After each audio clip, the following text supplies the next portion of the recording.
Welcome back to the Roots of Ambition. Today, the Roots of Ambition, we've got somebody who embodies the Bay to the fullest. Born in Frisco, raised between the Bay and L.A., she grew up in Hyphy era, sharpened her voice in Sunset Youth Studios, and now she's carving her own lane as both a rapper and a podcast host.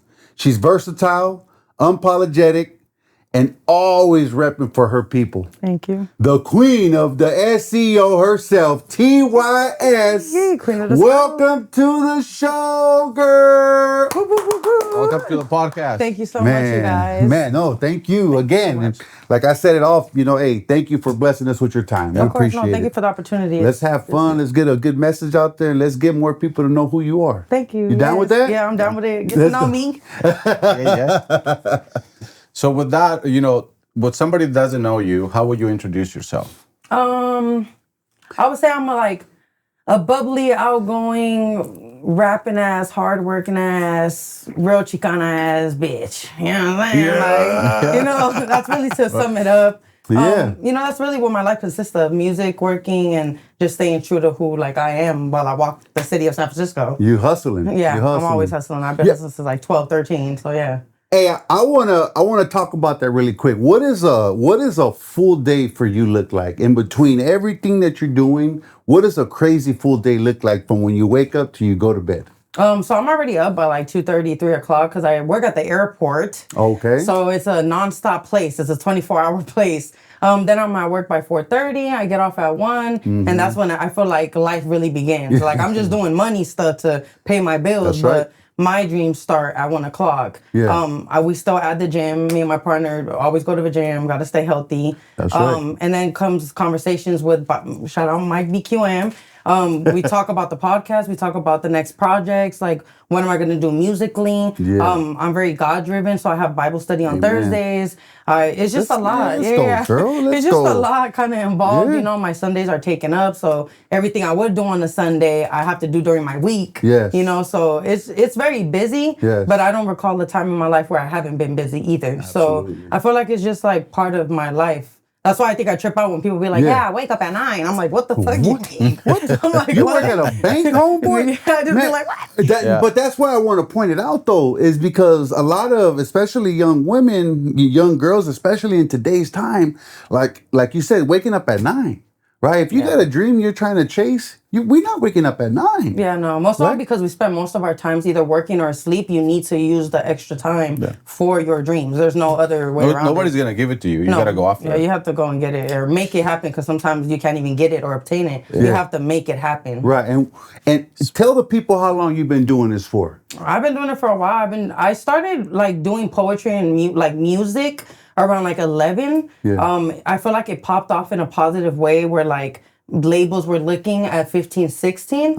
And then ever since then, it's been a roller coaster to be really honest. Yeah. But I mean, I'm okay with it. I mean, whatever's for me, whatever God got for me is for me. Right. So if it's not what I expected, I know the lesson and the experience is even more valuable than what I expected. Absolutely. And that's the way I have to look at stuff because if not, I'll probably cry all the time about it. Boy, I love your attitude, man. Let's go. And how old are you? I'm 29. Man, Yeah, I'm 29 let's now. go. Damn, I'm 29 now, yeah. But you grinding. It don't stop, right? Yeah, no, it don't stop. If we chasing a dream, we stay locked, loaded, and we staying focused. For sure, yeah. Right? And even that comes with its own ups and downs. Don't get me wrong. It's not like I'm a perfect ongoing machine. 100%. Sometimes there's times where I'm all forget it all, Absolutely. But I say it's God all the time that reminds me that you have to keep going. I was just going to ask you that question because a lot of us who are grinding, sometimes we can go months without a break, right? Yeah. And then there's that time, especially me, I'll be 100%.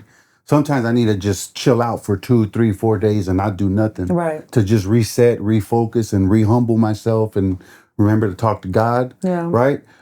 When or if it ever gets deep for you, what are your tactics to get out of that mode? Because for me, there's times I get in, people call it depression, or I just call it, I just need some rest, bro. Right. Right?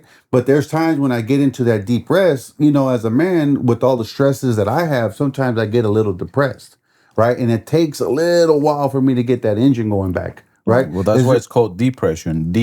press. You have to decompress. You have to decompress 100%. Is there any times where you get deep into that and it's hard for you to get out? Yeah. And what do you do? What do you do as strong-minded and strong-willed? How to get out of that situation? Got you. This is gonna sound so not strong-minded, but honestly, I cry.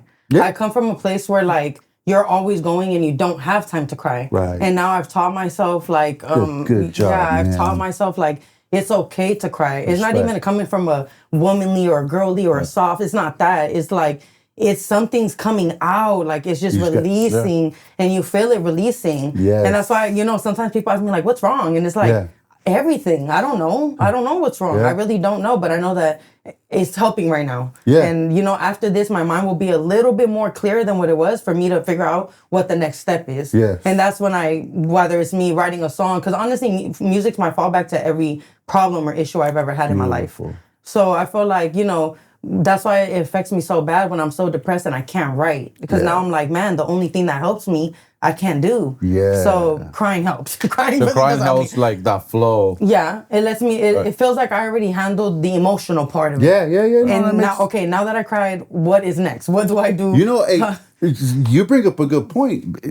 And I hate to say this out loud, but a lot of even men and women, sometimes that's what we need to do, but we don't.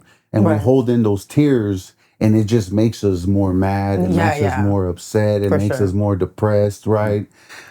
Would you recommend for most people, or especially women, to be able to cry, to let that stuff out? Yeah, absolutely. Because I've done the not crying, and that led into drinking, into pills, into drugs, into other stuff. Like if you're not crying about it, you're obviously finding something else to make you feel good. And believe it or not, crying makes you feel good. It does. Yeah. Like at the moment, most of all, when you're crying passionately, you're just like, it does make you feel good after, because you're like, damn, like I just needed to let that. It's like a form of it coming out. It's like anger coming out, but in a different form. Yeah. So I feel like, it does help, because when I didn't do it, I was outside. I was outside every night, every day, hustling, figuring out where the party's at, where's anything, Do you feel like some of the reason why some people don't cry, especially in our community, Latino community, and then also if you grew up in the hood, in the projects, however you want to call it, that's kind of not something they tell you not to do, right? Yeah, it's super frowned upon. So by the time you get to this point, it's like, well, I've been told all my life I'm not supposed to cry. So. Right.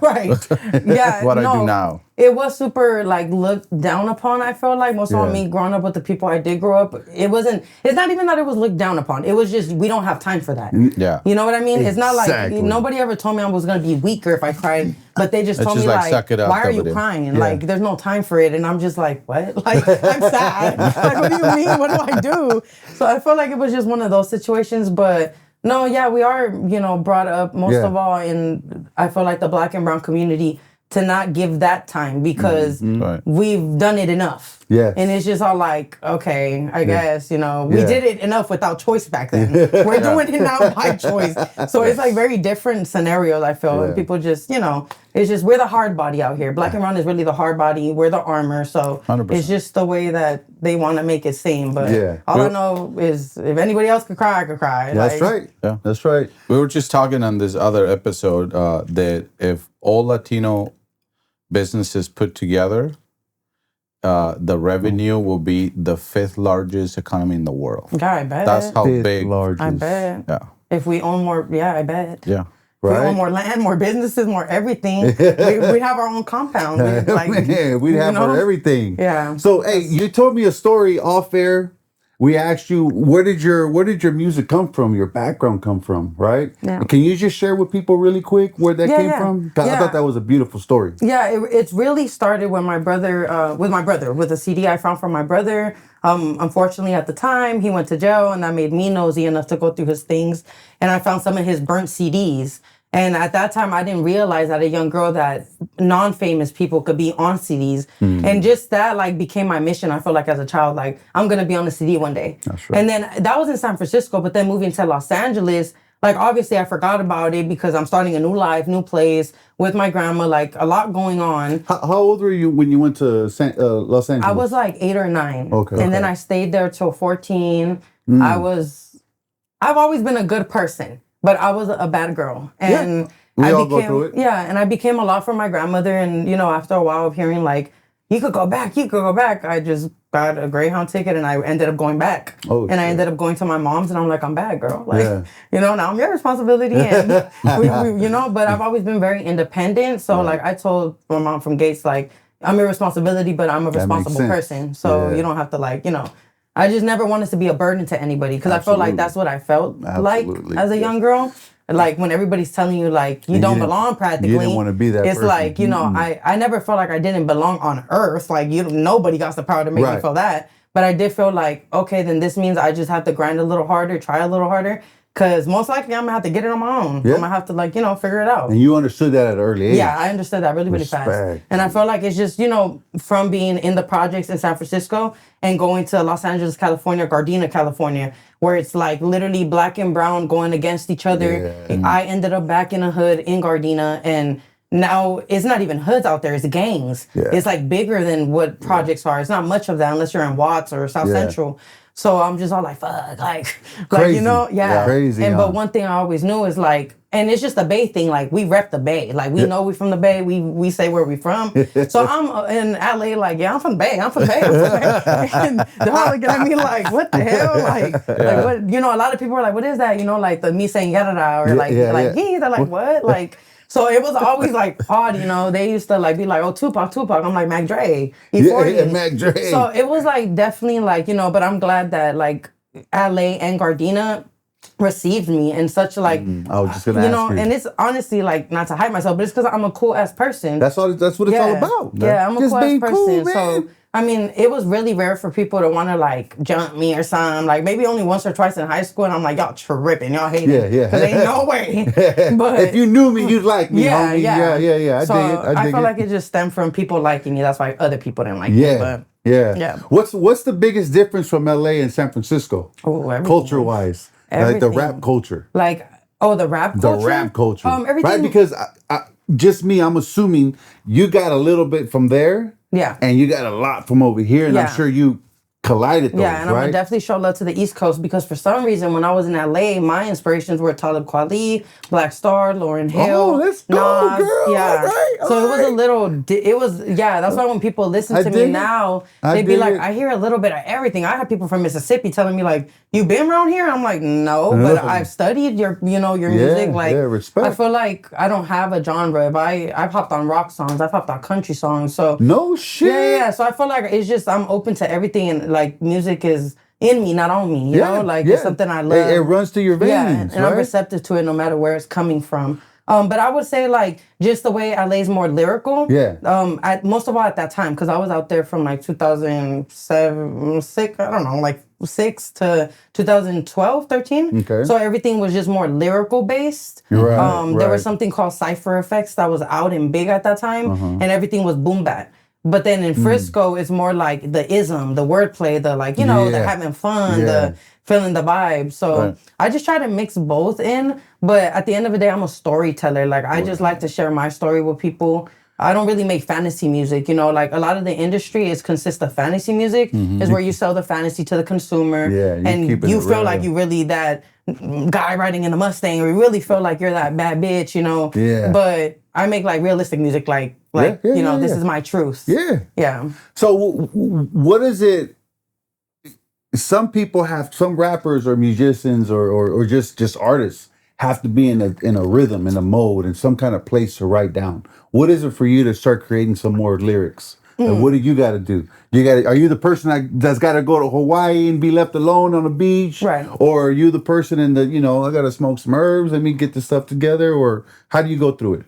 So this is a good one because I'm actually going through that transition of trying to figure out what is it for me, because I feel like for the last maybe 3 to 4 years, I haven't been able to write the way I used to because I'm not experiencing life on purpose in a negative way.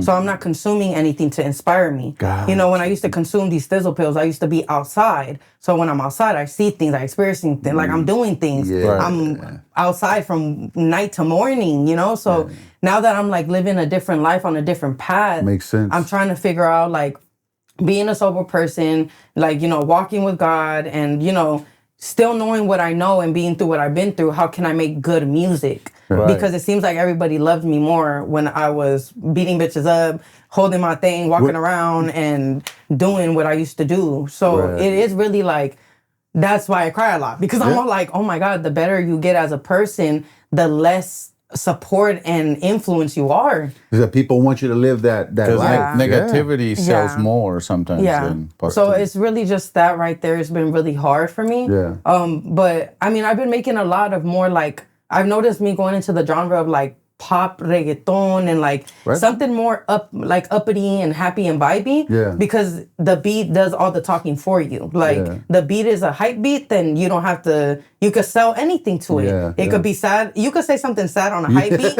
and still it'll be a hype song. Yeah. Right. So I'm all like, get okay. You to get out there dancing and moving. So as an artist, I'm trying to pivot and now I'm focusing more on the beats. Before I used to focus more on my writing, but I was on shit. Right. And now that I'm not on shit, I have to focus more on the beats that people will like. Yeah. So they can, even if you're ignoring my lyrics, you like the beat. Yeah. So my music's streaming.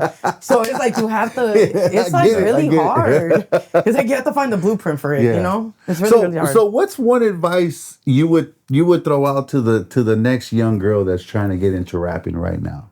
Is there one piece of advice where you can help her redirect her a little bit faster than you, or to get you caught up a little quicker? Yeah, I would say definitely like learn the business of the music. If you already know you're an artist and you're a writer and you're raw and you're all that, then focus and take a couple months to just learn the business. Because if you don't really know where your money's going off of the shit you're creating, then what the hell? Like then you're just another another artist that's just, you know, like not making the money that you could be making off of it, you know? I would say that. I would say stay in the gym. 90% of this is your image, whether we like it or not, it is. And, you know, being healthy is already a plus. It's in the Bible. Be healthy, be good, be all that. So just do it because it's going to help your career too. Like, just do it, you know? Amen. And yeah, I feel like those two, learning the business and being true to yourself, but yet being different, which I know sounds kind of contradicting, like, you know, because you need to be different in order to stand out, you know? But you need to be different in your own way. Say that one more time. You need to be different in your own way to stand out. Yeah. Because it just is what it is, you know? It's just the way of the game. And you have to be willing to roll with the changes. This you don't run this shit. None of us do. So when they say this isn't working no more and we're doing this now, you better be ready to jump that boat. You gotta pivot. You know, and I feel like that's something that I was lacking. Like I was like, I'm not changing shit. I'm not doing shit. I'm a hard ass rapping bitch. No. You know, so it's like I feel like that was also something that, you know, because you could become a liability after a while. And people don't want liabilities. Like, it's a business. Yeah, it's a business at the end of the day. It's business before music, even though it's a music industry. It's just not. If you can't make them paper, it can't be consistent. Or if you're gonna get it and borrow it and you can't pay it back, they don't want you. Like, it just is what it is.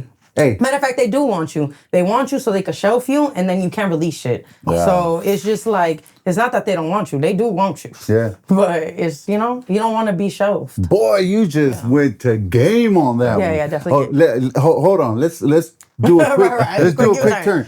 You just brought something up though. So I remember back in my days in the hood, man, if you were writing poetry, you were a straight punk, right? That's for females, right? That's not knowing any better. That's not being educated well enough to realize when we were that young, that's an actual talent. Right? So I'm assuming for you, that came at an early age, right? Yeah, Writing poetry? Yeah. Right? Do you have one that you've written that you remember? Like no, you Swear don't? to God, I don't. No? No. Okay. What inspired you to start writing poetry? That was my next question. What did inspire me? Was it a teacher?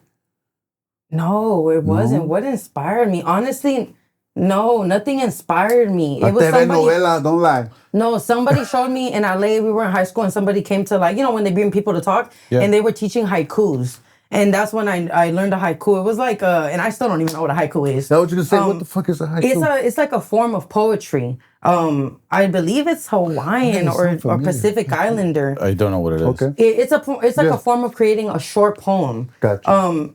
And I was like, well, I got too much to say. And that led me to poetry. And then literally, I didn't even do poetry for long. Literally, I remember it like just yesterday. We were like 13.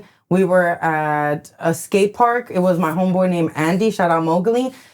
He was a wild, yeah, because I was about to say, he was climbing trees. I was gonna say, hold on, girl. I was literally about to say, he used to like be everywhere, climb trees and stuff. And I remember one day he's like, we gonna get a cypher going. And it was the guys and doing he was it. on a tree. Yes. And That's fucking funny. it is. It's funny. And it was the guys doing it. Oh, and right on. Mowgli knew I did poetry. And I don't know what made him, but he was all like, spit that shit. Oh, and I was gotcha. like, spit my poem. And he's all like, there's females here. Like, just do it. Like, we're just having fun. And we were like 13 with a Bacardi bottle, like just having fun. Yeah, ripping it up. So I did it. And the amount of like girls from the school I was at that came up to me after, I'll never forget that feeling. Because I felt like I was an influence or I was an impact that day. And I never had felt that. So that lit the Nobody fire. recorded that? Nobody recorded that? No, Damn, we were that like just at the park. The lights were already, street lights came In the on. We were moment, just in the moment. This for was in LA? In LA, yeah. It's called South Park, right there in Gardena, California. Right on, yeah, it's definitely like it was a moment for sure. Because I'll never. I feel like I'm in it right now. Yeah, I'll never forget it. Like he was like, "Do it, do it, do it," and I did it, and then the girls were like, you should do that more. Their reaction is what got you. They were like, we need that. We don't have females. They were just like, we don't have females like that. I was like, nah. And I remember telling them, nah, my shit's too soft, like R&B. And they were like, so what? They're like, do that shit. And I felt like since then. Right on. And since then, I remember hopping on YouTube and finding out about Reverie. Shout out Reverie. I got to open up for her. Full fucking circle moment because I found out about you How long? at 13. How long? 13. No, but how long did you open up for her? Reverie, last year, right? 2 years ago? Oh, that's no. cool. With Lil MC? Yeah. Respect, Yeah, bro. it was such a full circle moment. Shout out Oblimey. How was that feeling? Like was knowing dope. I'm about, damn, I'm really doing this It made me shit feel right now. like even though I'm insecure or second guessing about something, All of us, that's where girl. I'm supposed All to of be. us. Right It made me on, feel like these are the full circle moments you're waiting for. Fuck I yeah. was upset because I talk to God a lot, but I'm all like, damn, you made me wait like a decade or more. so it made me, You it had made to me put feel those like, obstacles, girl. It Hell made me yeah. feel like, damn, I still have to put another decade in. Like, so it's a little scary, but Yeah. I mean, it was a good feeling. That Yeah. is sick. Yeah. Okay, so you did your thing for the girls there, right? You got that vibe. When did it start saying, "Hold on, man, I think I can start cooking this right here"? Did someone drop a dime in your bucket and say, "Let's go"? Hell no. No? My grandma and my aunt and them, like, they shot it down. They're old school Salvadorian ladies. My grandma crossed the border to come here to take care of me, and Yeah. she's like, what are you talking about? She don't know English, so Ponte she's a not like trabajar. at all. And then at that time, I was already I started smoking at a very young age, very young age, and. I would come home and she's like, marihuanol, what are you doing? And I'm like, marihuanol? Like, what the fuck? And I was just like, I was like, but her getting on me like that is what led me to start putting stuff in a booklet, like start writing and writing and writing. Yeah. Then I finally got my first laptop. Then I got my first iPod, and it kind of just grew like that. Yeah. Like, once you could download from LimeWire, you could download random LimeWire. instrumentals, Yeah. like, burn it on a CD. So it grew casually. Right. Until I got back to San Francisco, I felt like that was where, So- even though I was just 15, I was my own woman and I could start really moving how I want to move. Right. So hold on, just real quick. So in LA, did you listen to music from the Bay Area when you were Yeah. down there? Oh, you did. Yeah. So Messy Marv was my go-to You at were all very times. familiar with it already. Yeah. Okay. Yeah, for sure. What about the culture? The swag, about- the talk, yeah, the yeah. dancing, the just everything. Did you know about all that? Yeah, for sure. Oh, I right already, I already knew about the Hyphy movement, the Hyphy Beautiful. era. Right Everything was already there. Like, burning rubber in cars, like, they didn't know about that. They were like, what do you mean? Like, but I'm like, no, we don't do it by accident. We do it on purpose. We do donuts, like, because they're like, yeah, people burn rubber here all the time when they're like going too fast. I'm like, no, I'm like, we stopped the car and we're putting that, foot on the brake. Yeah. I'm like, so it was just The homie different. standing outside right there. Yeah, for sure. Crazy. But also in my time in LA, like, even though I was from San Francisco, I had to take my time to accept their culture and what they had going on. Right. Because I'm stepping into your grounds. Yep. You know what I mean? So that's when I kind of got to embrace. Like, that's why I said, like, SF, like, I always say, like, I'm SF born, but I do have a lot of LA made. Like they taught me a lot of shit. Like, you know, we going ones, we not jumping. We a lot of shit. Like, you know, like. But you were blessed to get both worlds. Yeah, I was. A lot of cats aren't blessed to get that. I was. You know what I mean? That's what I tell people. Like, I was so blessed to like get love from both. Because it could have went so sideways.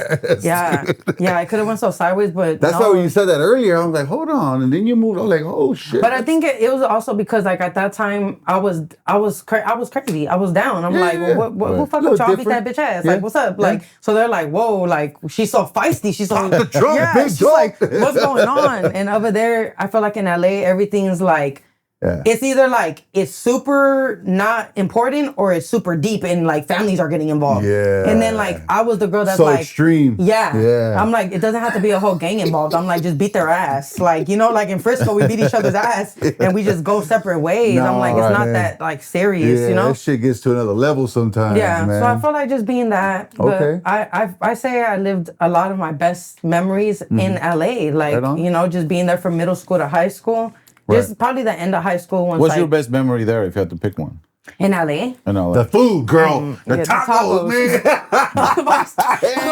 You're not joking there, Yeah, no, the tacos. My best memories. They get better and better as you get south. I would say probably like my 14th birthday. Like I said, I was outside, but I threw like, I had a homeboy, shout out Renee. I had a homeboy named Renee, and his mom was the coolest mom on earth. I mean, we would wake up drunk and she'd be making pancakes. And I'm like, oh, she's with it. Like, okay. But he had a shed in the back that was like his room. And she let me throw my 14th birthday there. And I had connects to every fucking thing, like freaking shrooms and gnaws and everything. It was going crazy. And I was like, okay, everybody got to pay to get in my party. Everybody... Before the party started, I was already drunk, sitting down, didn't make no money. Everybody enjoyed my drugs, everything. Like, and I didn't go home, but I think that was the best memory. I didn't go home, and my grandma was calling all night. My cousin, they were so mad. Hold on, you didn't have a pager? No, that was before pagers. No, before pagers. After pagers. That was after pagers. I'm sorry. Yeah, I think that was the best memory. And then me just walking home in the rain, like knowing I'm about to get home and get my ass beat. Like, I was like, damn, but it was fun. Like, I have pictures and like, it was a night I couldn't remember, but I know the whole city remembered it. Everybody was there. I was 14, but we had everybody from young to old. Like, did you ever write about that? No, I never wrote about it. No? I never wrote about it. No, I should. I should actually now. You should. Yeah. Like sounds a house dope. party. Yeah. You guys remember, what's that movie of the kids who throw a big house party? It's house party. No, that's the black version. It's like Project X or something. Oh, yeah. Project X. That's what I did. Yeah. Oh, damn. Like, it was fucking You threw a white boy fun. party. Yes. Yes. It was fucking fun. Like, people were just like, you know, and I felt like people didn't have access to that as much. Yeah, we used to like turn up at parks or stuff, but to have a house turned up like that and people in cars pulling up, like, you know, is there space for us to come in and not being able to come in the house? That sounds crazy. It's like, you gotta write about it. I can see the video already. That would be a badass. I do need to write about that. Do they even have parties like that these days, bro? They're different, dude, right? This It's generation really is boring It as fuck. is. No. It is. I was watching a YouTube thing and it was like a basketball player asking a kid like, oh, what cartoons do you like? And he was like, I watch YouTube. Like, I don't watch cartoons. And I was like, what the fuck? I was all like, this generation is just whack. Like, Robbie, Camila knows about Tom and Jerry. You know what I'm saying? That's what the video said. Like, I was like, you don't know who Tom and Jerry is? You don't know who Tom and Jerry and is, he's all bro? like, no. He's all like, I just watch YouTube, you know? Yeah, and I was telling my dude, it was either one or two. Like, their parents don't got no game. Or they're very scared of how, like, society is really, like, putting a lot of things in cartoons. 100%. Like, it just is what it is, you know? Straight up. Yeah. All right, girl. So you get your butt back up here, right? You settling in. You did your whole thing. So how did you start climbing with the rapping up here? How did people absorb you, knowing that you were also rapping, but also from LA? Did you have any friction there? No. Did they adopt you right away? You knew people, I'm from there. They can't adopt me. It's like I'm from there. I'm from Alamany Projects. My mom's been in there 30 years deep. You know, after St. Luke's Hospital, that's where I went straight there. So can't nobody, you know, and my brother, like, you know, my brother kept a stitched lip and did time for a reason. Can't nobody ever play me out of where I'm from. Amen. You know, so that was never like a situation. One bitch tried it like 3 years ago. She was all like, you're from LA. And I'm like, bitch, you're in my music videos. Shut up. Like, you're a groupie. You're 3 years ago? Yeah, she was in a music video, literally in San Francisco. Yeah, and she ended up saying like, no, you're from LA. And I'm like, you're never gonna embarrass me because I am from LA. You're never gonna make me. You're never gonna put me in a position to say fuck LA or fuck San Francisco. Never. Like ever. Never. I'm like they both. I owe them nothing but respect to both. Absolutely. So I'm like, so you can't ever play me out like that. Respect. Yeah, for sure. Respect. But I came back out here. And then it was an easy transition. Just hooked up back with my childhood friends. Yeah. And, I was very upset because SFUSD, they said I didn't have enough credits to begin with to go to any regular high school. So I was so devastated because I'm like, how was I in LA in a regular high school then? And they were like, we don't know what they had going on. We don't know if they didn't care. They're like, but here you're going to go to continuation school. So I was like, damn, that's like, I have to do 3-4 years again of just continuation school. But I went to an amazing continuation school. Shout out Downtown High School. It is a music-based, art-based, environmental-based. It has different like categories. Yeah. And they let you as a student pick which category you want to go through, and you will learn your essentials as math, English, science, whatever. Oh, shit. So our projects, instead of taking these finals or tests or exams, would be like, if you're in the music scene, you have to put a band together, you have to perform, it has to be successful, you'll pass the class. Right. Oh, that's cool. So I got to do the acting and the music for all my years there. Oh, that's dope. So when I was there, Sunset Youth Services came as a mobile booth, and they were like looking for kids to just hop in the booth. And that's when I found my opportunity. I was all like, damn, I have no, I was like, because at that time. You were that kid. Hold on, I was like, I'll dog. do it. Shout out Jay Zama, shout out Rob, Right on, because man. he was at the school at the time, and we clicked right away. And he was like, oh, I rap. And I was all like, on what? And then he's all like, on GarageBand. At the time, it was the old school Apple computers, and they used to have something called GarageBand. So all you do is literally press play and stop and record yourself. Like, it was super dope. So he was the first song I got on with. And then that's when literally like a month or two later, Sunset Youth Services comes in. They have a mobile booth. And I'm like, I want to lay it down on a real mic with real headphones. Because the first time it was just talking into a computer. Let's go. And that's where it started. Sunset Youth Services, I went there for like 4 years. Isn't that the spot that the backpack sponsorship just happened that you were I think sponsoring? With Justin. I believe so, bro. I'm pretty not sure. 100% Yeah, there sure. was a guy that we had on the podcast. He also has a podcast. And Danny donated to his fundraiser, but I think it was for that program. Nice. Yeah, right Yeah, on, they've been man. around for a long time, and they really like, I would say like saved lives. Because I Yeah, feel for like, sure. in LA, like it was a lot of, it wasn't music based for me. No. It was a lot of running around and, being around fights and all this stuff. And then I come out here and I was on the same mentality. Like, okay, I'm about to do this. Like, it's just different when you're super involved with things, because you have to figure out, like, my mind was like, okay, I'm back. What am I doing? Okay, what's going on? Like, like my family's Norte. There's a lot of Sureños here. What am I going to do? Like, I came from LA. They automatically think I'm a Sureña, but I'm not. Like, you're trying to maneuver your way. And I'm just like, I wasn't close to God at the time. So I'm all like, what do I do? And then Sunset Youth Services coming. It's like, this is what you're going to do. They're like, you could come here every day after school. We'll let you record for free. I'm like, record, and over there in their facility, they have a real studio, like a real Legit. the real shit. Yeah. So I'm all like, damn, like, it was life changing. Like, I had my fun there too. Don't get me wrong. I got to meet people, turn up with them there, but it wasn't nothing to the extent where I know it could have gotten in San Francisco. Because out here, like, once you're involved with what you're involved with out here, they want you to for real rock. Yeah. You better rock with that shit. You better, no matter what. So it's just a little different. So I'm just all like, I'm in it, but at the end of the day, I'm from Alameda. So, I don't need to, like, I'm already from, so like, I'm not, So, I don't know. So I'm just grateful for Sunset Youth Services, because I feel like fucking beautiful. if it wasn't for them they ended up hiring me and giving me stipends. So now I have a youth job. Like, Is that they're still around? Are you still sure that's the around. one? I think it might be. That's in San Francisco, They're right? in San Francisco on 44th and Judah by Ocean Beach. Yeah, he you guys said make do that. sure you stop by. That's They do a respect, lot. dude. They do a lot for the people. A lot, like, yeah, I love them. Well, And so you were go also doing, you took some acting. So have you pursued any of that? Since? No, I've been trying, and everybody's been. So if you need any actors, please holler. Okay. Because it's You- such you a heard hard. the homegirl. No, for real, it's such a hard game. Like, It's not acting, easy. it's not. Acting easy. is different because they want you to, which is crazy because I already went to ACT. I went to the American Conservatory Theater. It's one of the biggest theaters in San Francisco. So I don't understand what's going on when it comes to credentials and needing a background. It's just the Bay is more so who you know. That's the problem. Not what you know, You know, it's who you know. because I bring my resume. I'm always saying it's my favorite thing. I'm like, these motherfuckers playing with my resume. Like, it don't matter if it's professional or music or acting. Like, my resume is beautiful in every aspect. I worked hard for it, and I just don't understand why nothing, like, I'm like, what the fuck? I'm like, I even tell people, if you need a Chicana, I'm open to it. Let's go. Like, if you wanted to be a Mexican-rooted girl, I'm not offended. Let's Why go. don't you Let's do it. your own short films and start showing? Because it costs a lot of that's the money. problem. And I You already can do pay. iPhone stuff. I don't know. I need to stop being so bougie. I do.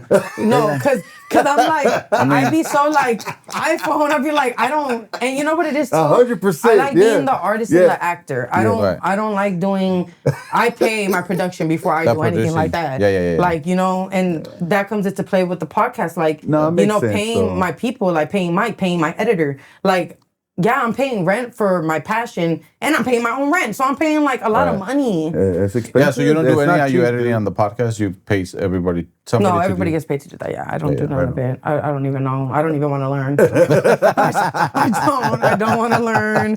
Like, goddamn, one more thing I got to deal No, with. for real, I was damn near like, I've been thinking I'm about to have a conversation with my man's like, I'll pay you to learn how to pick up a camera. Yeah. Like, that's where I'm at with it, because he's the person always around me, and, you know, like, we're next to each other. Let's, you know. Yeah. Because that's do the some work. way Let's to do this. show what you can do with acting. It's just start doing skits. Start doing skits, yeah. I'm going to definitely start doing skits. Have somebody pick up the phone. I can see it right away, though. Yeah. dude. Yeah, because I'm 100%. funny. Like, I'm Yes, funny. you I'm are, like, Yeah. man. I Well, don't you're know. so like honest and direct. I watch your stories and you just like say how it is. 100%. No, you watch my stories. My It's stories hilarious. So my stories is like my favorite place to be. Like, It's funny, dude, Yeah. because you're just being real. yeah, and Like that's you're not really, pretending to but be that's- somebody that you're not. That's the No, most just- important thing right there. You're Right. being real, man. Yeah, I feel like it's not as appreciated anymore. Yes. You know what I mean? Yes. Being real is like, you're being too da-da-da-da, you know, but I come from, we were just talking about this, I come from like watching Def Jam comedy, like where there's no fucking filter, and, you know, it's fucking funny. Those were the Like, best. Oh, dude. Yeah, and then people try to like, you know, tell me like, I come from a very diverse, you know, I'm Mexican, Salvadorian, and Black. I got raised by a gay man. I was out doing Wait, stuff. wow. Yeah, so it's like a lot going on. So like, I don't feel bad for saying shit I say because it doesn't offend the people that I care about the most, you know? But like, my dude's always making fun of me. He's always like, you're gonna get canceled. You're gonna get canceled as a human being. And I'm But like, here's the thing: if you're to a point that you're gonna get canceled, that means you made it and Right. fuck it. Hey, the homie's Right. just over there like, yeah, I just, you know, But you just kind of said it quickly. But wait, so you were raised by a. So first of all, you say you're Mexican, Black, and Salvadorian. yeah, my daddy's So Salvadorian and Black, how's and my that? mom's Mexican Okay. American. And then gay men. Gay men. So how? You, Yeah. My so I moved out how there did with my. that happen? That Got sounds you. like an interesting story behind that. Yeah, it was. He came through. I ain't gonna lie. So no, for real. Shout out to you because I remember when he first got to when we first met him. Okay, so I had moved to LA with my grandmother because Right. at that time my brother had caught a case. My brother went down. My mom was going through a lot, and Trying to fix I all go this. ahead, move to LA, whatever. I'm there with my grandma. We're living with my uncle, his two sons, his wife, everything good. We're living in a beautiful house. I never experienced a house in my life. We had like this. We had a beautiful house. Yeah. And out of nowhere, they're like, oh my God, out of nowhere, they're like, the person renting it wants their house back. They're moving back from New York. They're divorcing their wife. We all had to find out where to go. Yeah, And scramble. it kind of caught us for a loop because what do you mean we all have to find out where to go? Like, I'm a little ass girl. And my grandma's like a grandma. Yes, está viejita. So I'm all like, what? And literally, like, all I remember is a blink of an eye. They're already in a house, their family. And me and my grandma are still in the house that's about to get taken at a point. And my grandma's like, you know, my grandma has 4 sons. I was one of her sons. She's calling the other sons. What do? I have Tatiana with me. Should I send her back to her mom? Like, my grandma at that time didn't want me with my mom. My mom was going through a lot. Yeah. So my cousin from DC, who happens to be a gay dude, all tattooed, piercings right here, and my grandma's so traditional. I was like, this is gonna be the perfect chef kiss because she's about to have a heart attack.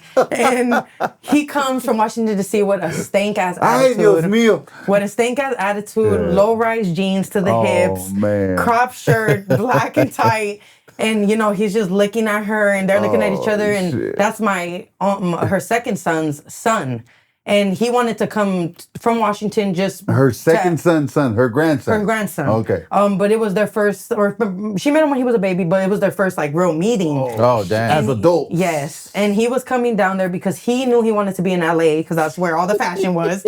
And she knew she needed help renting somewhere. So they were going to both rent an apartment together. Oh. And that's when, my gay cousin, and he became everything, to be honest. Like, you know, he became everything to me, to be honest. Like, he never strided me the wrong way. He always tried to, like, you know, he's the reason why I knew what JCPenney and Macy's was. I didn't know what the fuck that was before that. I was at the swap meet. Yeah. So, you know. Oh, right on. Yeah, right on. it helped a lot. Even like. And he didn't push his beliefs onto you either. No, right? no. Right on. No, Yeah. I remember even one time he tried to. I've always been a handful. So I remember even one time he tried to discipline me and tried to grab a belt. I grabbed that motherfucker real quick. I was like, don't you ever. I'm like, I don't care how young I am. Don't you ever in your life. She I'm said. like, no. And then I don't know why Salvadorians have me querés pegar. Me querés pegar. You trying to hit me? Yeah. And I'm like, no, I'm trying to prevent you from hitting me. Like, no, we're not going to do that, you know? So I feel like we had to like go through some obstacles to understand. What was the age difference? Oh, it was a big difference. Oh, really? Yes. I was only like, I was like 12 and he was already like at 29, 20, 30. Like it was definitely a gap. Okay, big for gap. sure. That's why I'm like, you know, for a gay man to come and have his own stuff he's dealing with and come and take care of an old lady, take care of a girl who's still in middle school. That's a lot. Yeah, heart. I feel like a big, and even now, shout out to you because you're taking care of my grandma too. He's still around? Really? Yeah, he's still, him and my grandma never wanted to. Well, I mean, she told me to go. What the fuck? She stayed up there. But hold on. So they ended up getting close? They're together to this day. Wow, that's Yeah, he takes awesome. care of Shout her. out, man. My grandma's Respect. 80 now, and he takes care of her. Wow. Yeah. So that's why I always tell him, like, you know, salute to you. I always ask him, like, you know, you don't want to get married. You don't, you know. And he's like, no. He's like, this is what I'm supposed to be doing. Wow. So you know, I respect that, and I'm like, just, you know, okay, like, you know. Respect to that, dude. How's your relationship with your grandma? I love my grandma to death. I love her so much. I feel like my grandma loves me. She does, but I feel like she wanted me to become more. You know, I'm sure when she came from El Salvador, she's told me stories. There was wars out there. There was things, you know, her on buses, seeing people getting decapitated, and just things she's seen that I know when she came out here. The Civil War there was no joke. And I feel like she envisioned, like, I don't know what she envisioned, but I think she envisioned, like, a lawyer, because that's probably what my cousins out there are working towards. You know, nurses, lawyers, all this. And now I'm getting my major in nursing, but it wasn't something I was right away going to be like, you know. So I felt like she was, you know, it's a relationship that's there, but it's not as strong as it used to be. And I wish it was, you know, but I need to visit more. Like, a lot of it is me. I do call her often. I do check on her often and all that stuff. But a lot of, like, the separation really stems from her, like, I feel like doubting me. You doubt me all the time. You doubted me all the time. You doubted me when I told you my dreams. You doubted me even after I moved and I told you I graduated. Like, how you doubted I graduated, girl? I got the cap and gown. I graduated. Like, you know? And then just, like, I feel like she was so, and I know it was for my better being, but nobody wants to hear growing up, like, you're going to end up dead, pregnant, or you're going to end up dead. Nobody wants to hear that shit, you know? Our like, culture, dude. To me, it's just like, girl, I'm not even having sex. Like, what are you talking about? Like, I don't know what you think of me, but, like, I'm not even doing that. So it was just like, to me, it was very overwhelming, those little things. And even as a grown-ass adult, 3 years ago in Vegas, like, I was at the 99 cent. I worked at the 99-cent store. I worked up to being supervisor, to being GM. And she was all like, you're lying. You don't have to lie about how much you make. You don't have to lie about your position. You don't have to lie. And I'm like, what the fuck? And I'm just like, but what makes you guys think? And, you know, my cousin, I can hear him in the back telling her that. And I'm just like, what makes you guys think that I need to lie to you? Yeah. Like, you know, if anything, I could be the most honest with you because what the fuck? We've been at the lowest together. Like, you know, like... So a lot of that comes from her growing up too, though. Yes, I had to saw learn the that. stuff that she was downloaded. You know what I mean? I had to learn that. It's common in the Latino community, for sure. I had to learn that. And certainly if she grew up in El Salvador, I mean, during those times, it was rough. Yeah.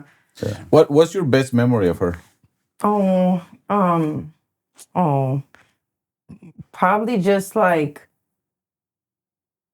on Christmases or on Thanksgiving, like when they put some cumbia or merengue and just being able to dance with her for a little bit. Yeah.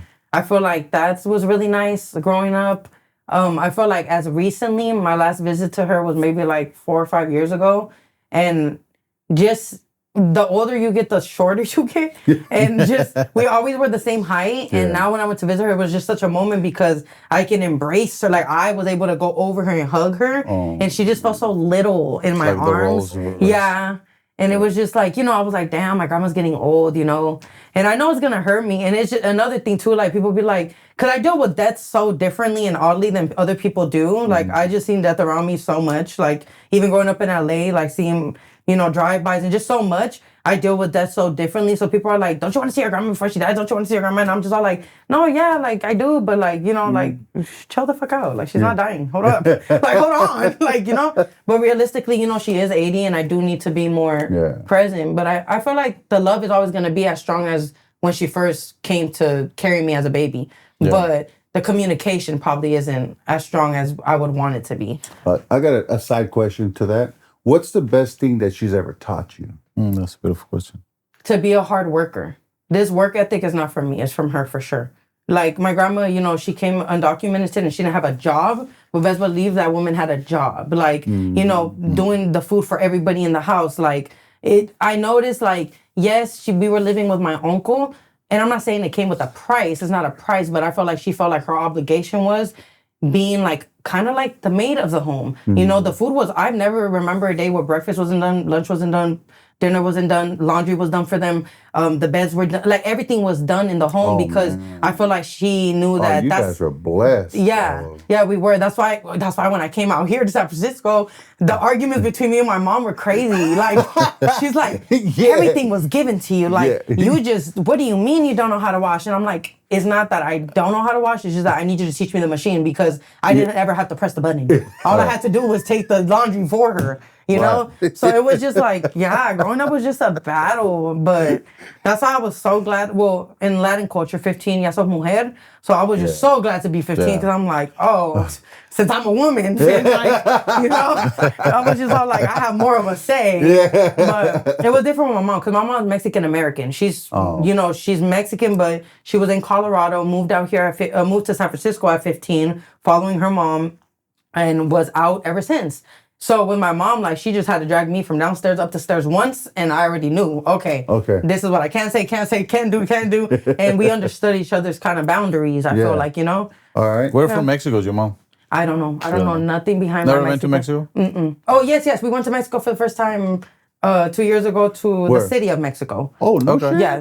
Beautiful. Yeah, it was beautiful. The tacos were good. Like, everything was good. Everything was affordable. I loved it. It was such a shock for me because I didn't realize how many Asians live in Mexico. Oh, yeah. Dude, I saw that. They're actually trying to put rent control Koreans, because of them. Because they'll come in to an apartment and be like, here's 2 years of rent. Whoa. I want this apartment, and people are kicking people out. So, there's a huge economy. I was so surprised to see, like, a lot of different people, even people who I thought were white with blue eyes and the blonde and perfect Spanish. I was like, what the fuck? And then she's all like, my daughter's Mexican. She's all like, she's born in Mexico. And I was just all like, what? Like, I was just confused. Because I'm all like, what do you mean? Look at we come in no colors. Yeah. You know what I'm saying? So it was such a, it was interesting. I would definitely going back. There's a huge different diversity, bro. You know, and the most crazy. I knew there was light-skinned Mexicans. Don't get me wrong. My sister, my mom. Well, my mom's a güera with freckles, so I don't look like her daughter. Yeah, I don't look like her daughter. Really? But my sister, sister who has a different dad, he's Mexican. And my mom, my sister's like porcelain white. And when she was born, she had blue eyes, and now they became the light brown that they are. But it was just Manny to me. Like, my whole life has been Manny. I'm like, what's going on? I'm like, what the heck? But I mean, I love it. Family reunions are good. You know, you have a little bit of everything. All right. Hey, for the people, let's turn a little bit to the right. For the people who don't know, that are probably watching this podcast, and they're going to be watching it because there's a million people watching right now, right? That's what we say up here. What is the Hyphy movement? What was the Hyphy movement like, right, in the Bay Area? Because there's a lot of people who still to this day don't know what that was or what it was about. Well, so if you can just dumb it down real quick for some people. For sure. So to me, because, I'm born in 96, so I didn't get to experience it the way I should have. But to my knowledge, from what I got, the Hyphy era wasn't this pretty picture that people try to paint. Like this whole fun, cars. No. The Hyphy was grimy. It was quick. It was violent.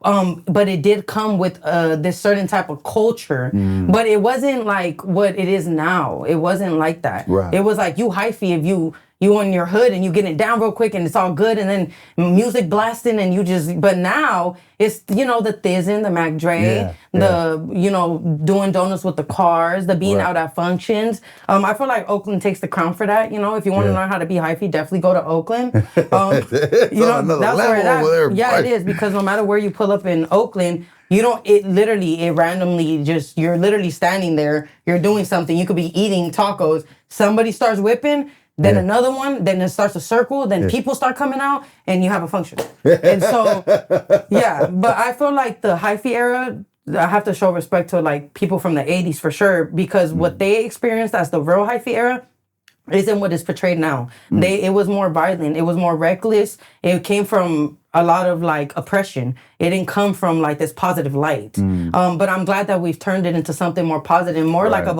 a movement. You know what I mean? Like, but it's definitely always been like being blingy, being flashy, being, loud, known, having your shades on. Like, it's definitely a thing. So as a young woman, why is it important for young women to be confident about themselves? Right. I have 3 daughters, 20, 18, and 7. And I'm very, as a father, I didn't have a father growing up, really didn't have a mother growing up, but I always knew I wanted to be the father I never had to all my kids. Of course, I wasn't perfect. I had my downfalls. I had my ups and downs. But I really try to pump in as much positive confidence building. I do the I ams with my daughters, right? Especially my 7-year-old.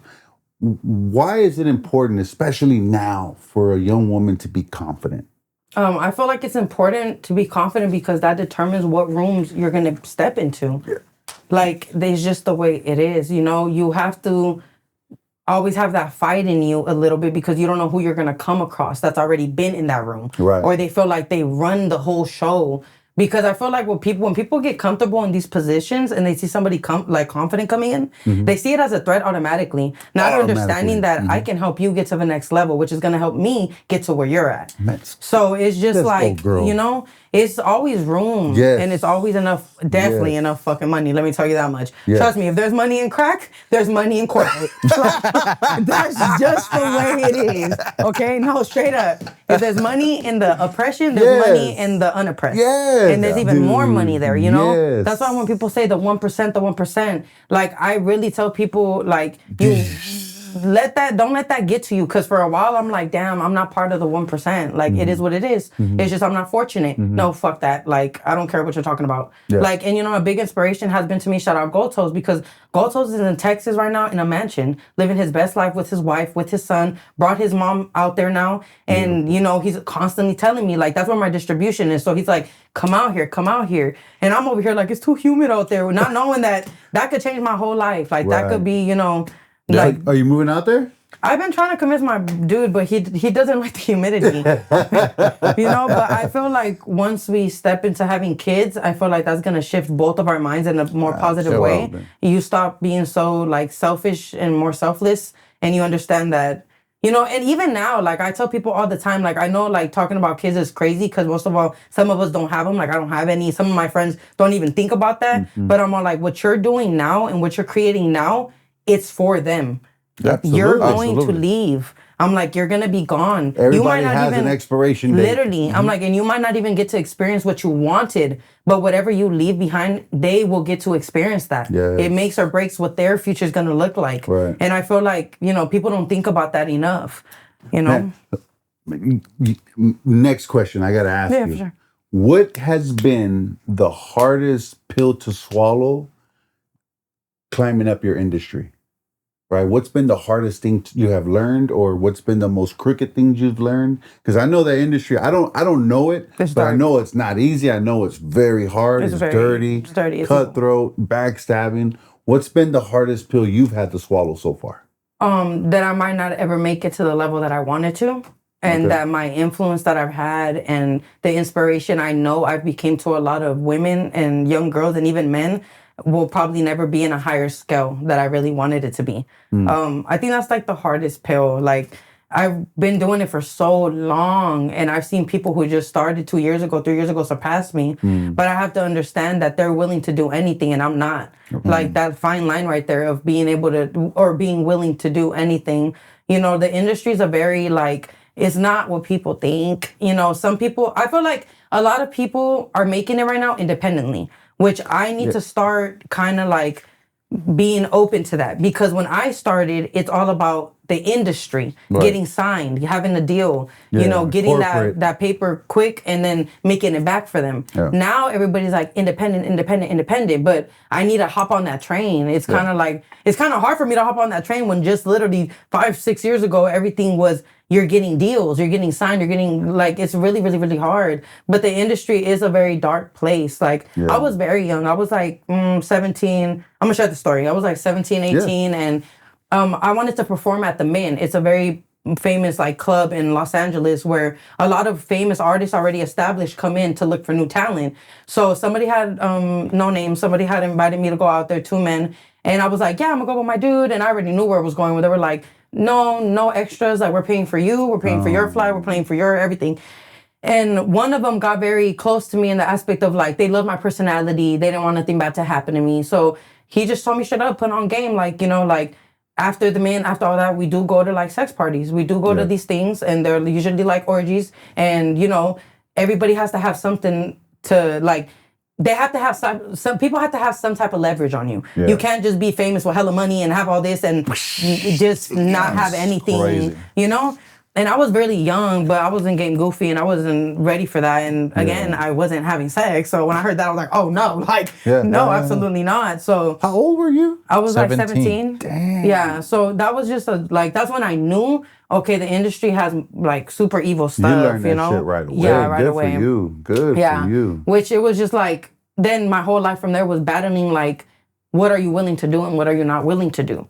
Because, you know, having people in my ear, I've had different type of people in my ear. I had people who were for my good benefit, and I have people who are like, you know, it's a one-time thing. Like, girl, you do something, okay, and then what? You're famous. You got money. You could take your mom out the hood. Like, you know, my mom's been in Alamany 30 years deep, and even before that, Valencia Gardens, like, all I know is project life. All my brother knows is project life. All my mother knows is project life. So this is generational, you know. I'm the first one to graduate high school. I'm the first one to go to college, you know. So it's just like a lot, you know. And I was like always battling that, like crossing that line, you know. At that time when I was young too, like Illuminati was such a thing. That shit is real. It's not. It's just people make fun of it so much that it seems like it's a conspiracy. You know. But it's like, no, that shit's real. It's you just know? people with power taking advantage. Pedophilia in the industry, whether you're an actor or an actress, it's real. If you like, it's just all of this shit is real. It's just we just believe it's so hard to believe because we're poor. And we don't see like, what? Why would that happen? Like, girl, what do you mean? There's people getting raped all over the world. You think wealthy people won't fucking pay for they could bring it right to their doorstep? They will. I'm like, it's a grimy game. And then, you know, as I grew, getting closer to God, I feel like I started finding myself in what I'm willing to like really do. And what I'm willing to do is nothing. So you bring up a powerful point there. What led you to God, right? I'm not sure or not, but you probably were introduced to God at a young age. Yeah, my grandma was a pastor. Probably didn't dive into it as much as you wanted to, or something. Like for me, I was introduced to it right away, and then I saw pastors on the street preaching one thing, but seeing them do something else. Right. And it kept me like just really separated from the religion until recently, maybe 5 or 6 years ago, where I reintroduced myself to God. Right.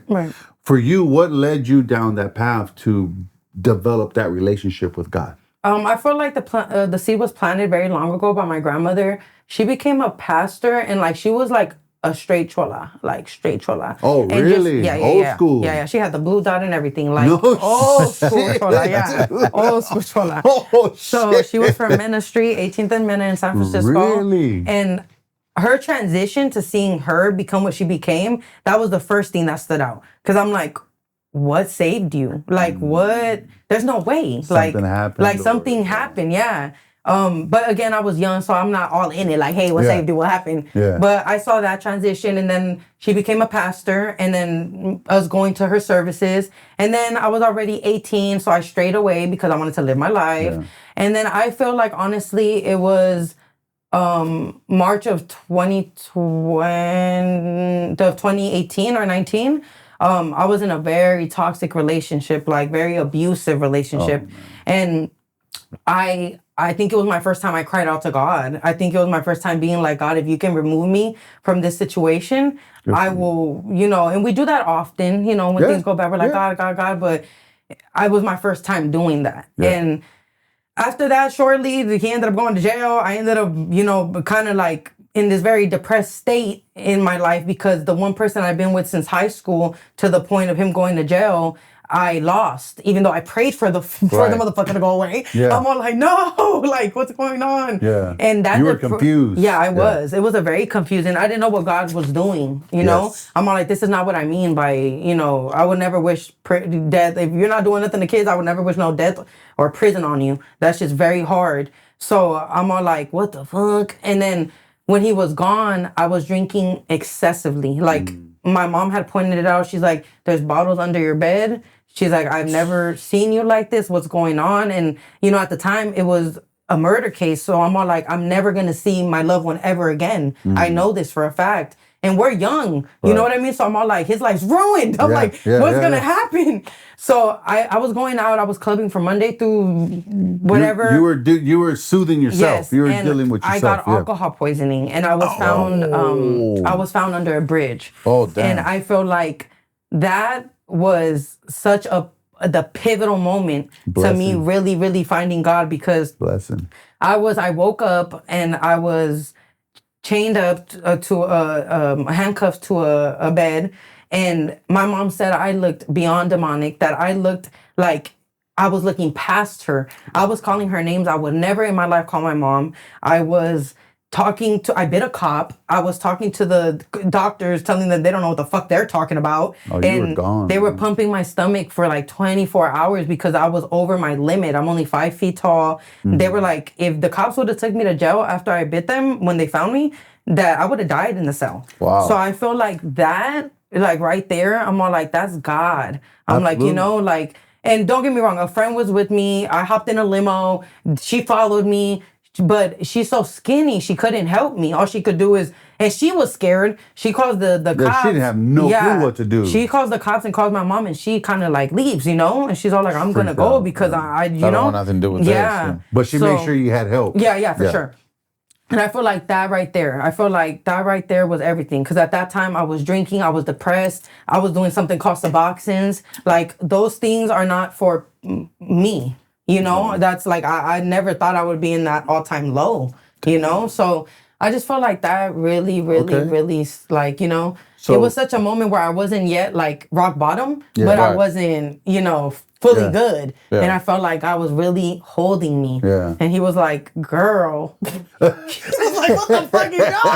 No, for real. Hey, well, they say, man, and I'm a witness to it, that God tears you down. He rips you into pieces, and he slowly starts to put you back together. Yeah. Because that's exactly what happened to me. You know I feel like... What was your conversation with your mom after you came back? After this incident? She was crying a lot. She was like, man, you called...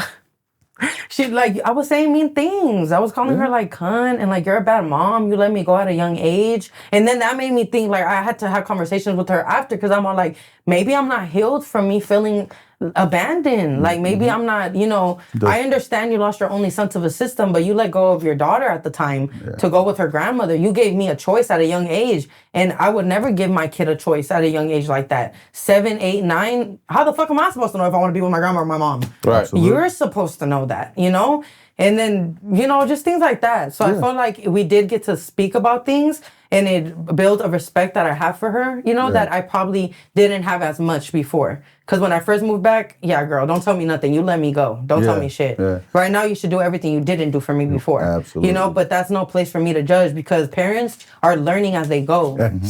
Like they are. Like imagine being, bro. I can't even imagine having a baby right now and being like, I know what to do.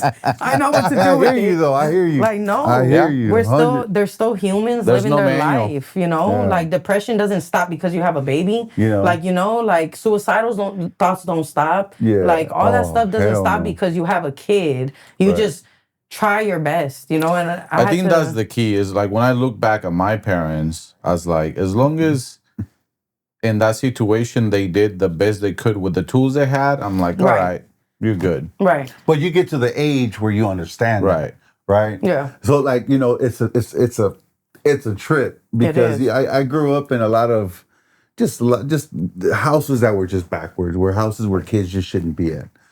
And it's funny because I remember as a kid hearing the older siblings of friends tell the parents, like, well, you didn't talk to us like that. If you would have ever done that, you would have beat the brakes off of me, right?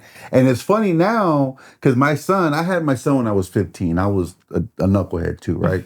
But I was a lot harder on him because I didn't have a father and I knew all the dumb shit I did and I was doing at the time, right? Right. I just pushed him a lot harder, right? And then the rest of the kids were all girls, so I was real strict on them. But the 7-year-old now, I'm much older, I'm much wiser, I'm more calm, I'm more, you know, I got a relationship with God. So now instead of screaming at her, my first reaction is not to scream. It's, hey, let's talk. Yeah. I didn't like what you did right there. Yeah. Right. And then when I'm talking to her like that, the other kids do this shit. Yeah. Who the fuck is this guy? Who the fuck is this guy right here talking right now, right? And they all get pissed off. They're like, no. So the little one walks away and they all attack me like, bro, hold on. What the fuck is going on right now? Right. If that was us, you would have flipped the couch over, you would have turned off the TV, you would have threw the macaroni to the other side of the room, you would have been pissed off. I'm like, man, well, I'm just not that guy no more. Right. You know? That's a crazy thing though, because we don't understand until we get older.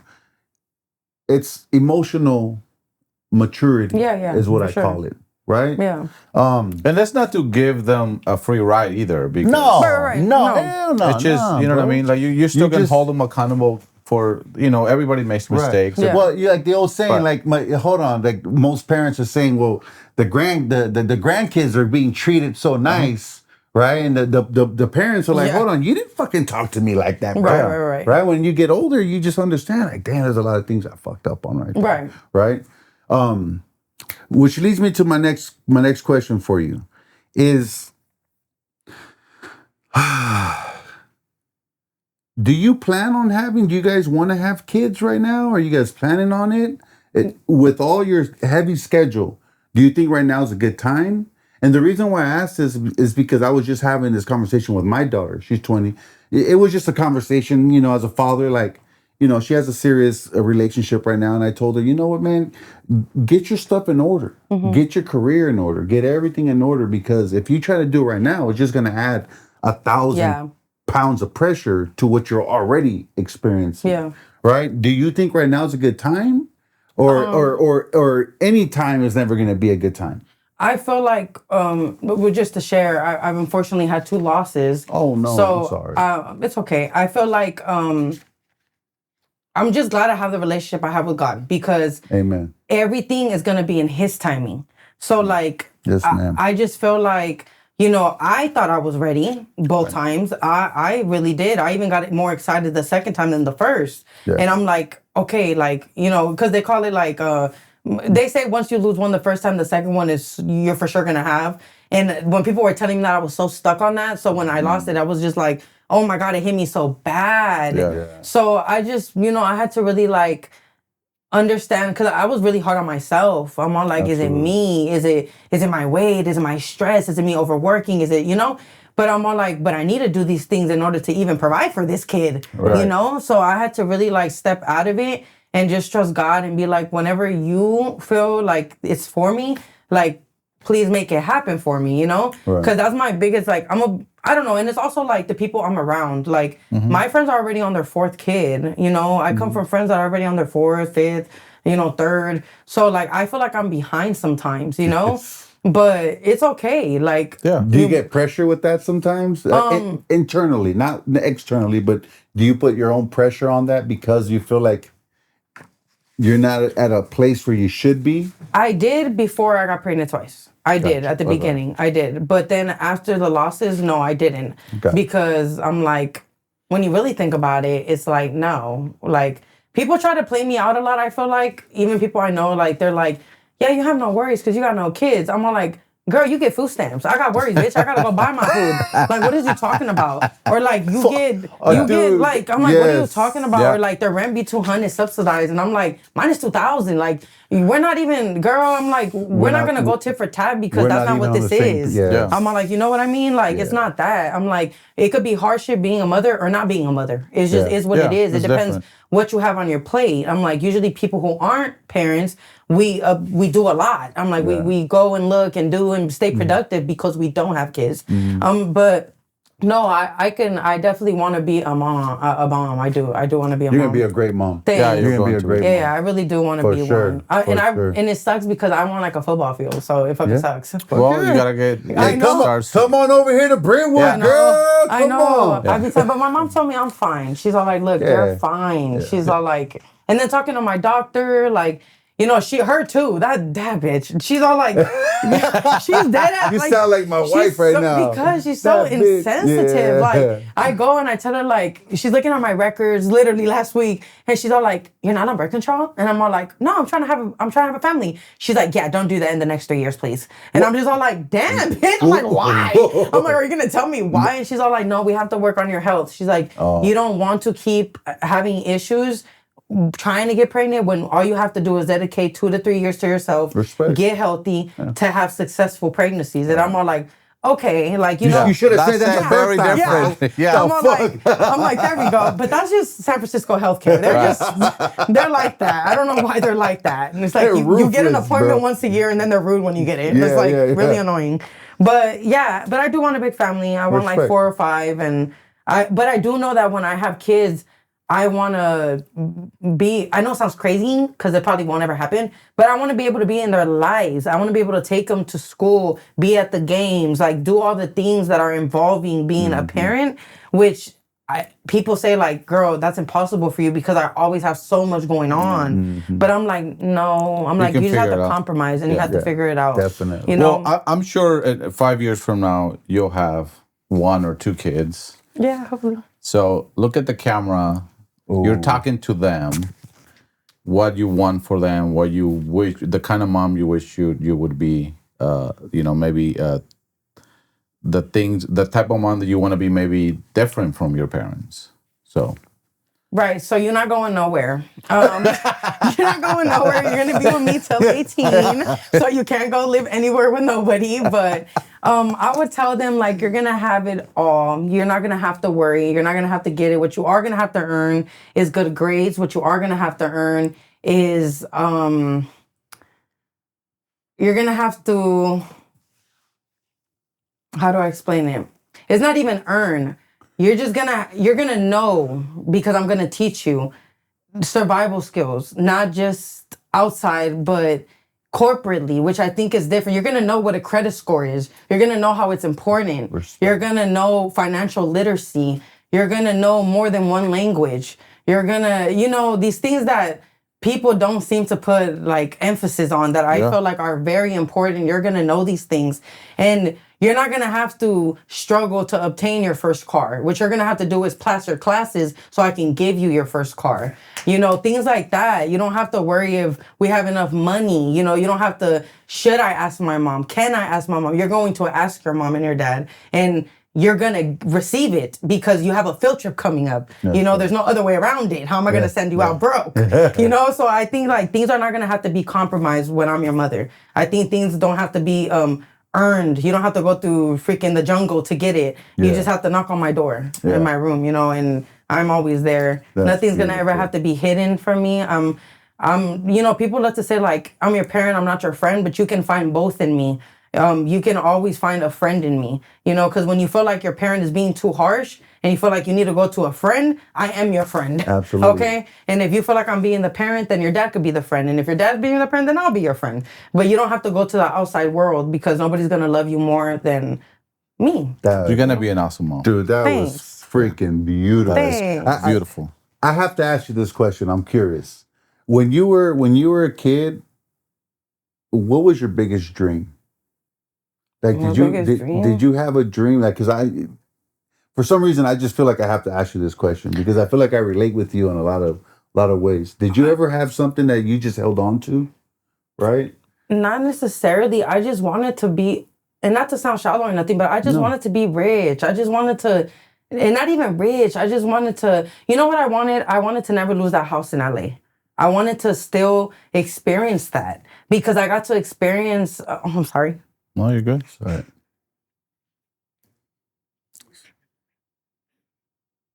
It's all good, mama. Take your time, babe. That's why we work so hard, though. I don't know. I just felt like I had to ask you that question because I feel a connection with you in that aspect. I felt like I was given something and it was taken away. Mm-hmm. And you don't ever want to go back to that. Yeah.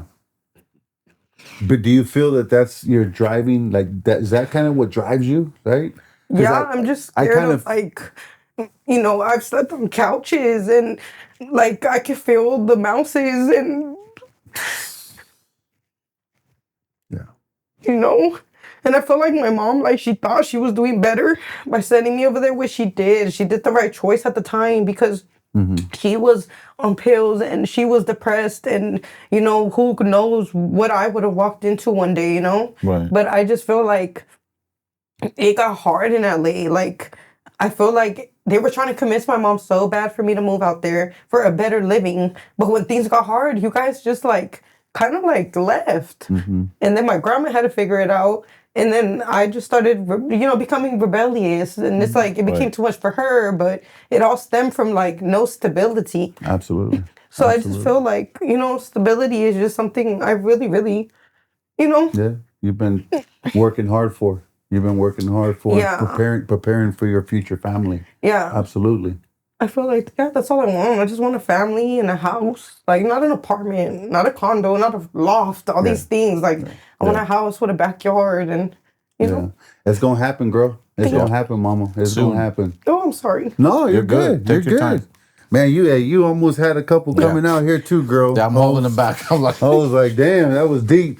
All right. I got another deep one for you, though. All right. We always This is the best time to do it. We always ask this question for reals.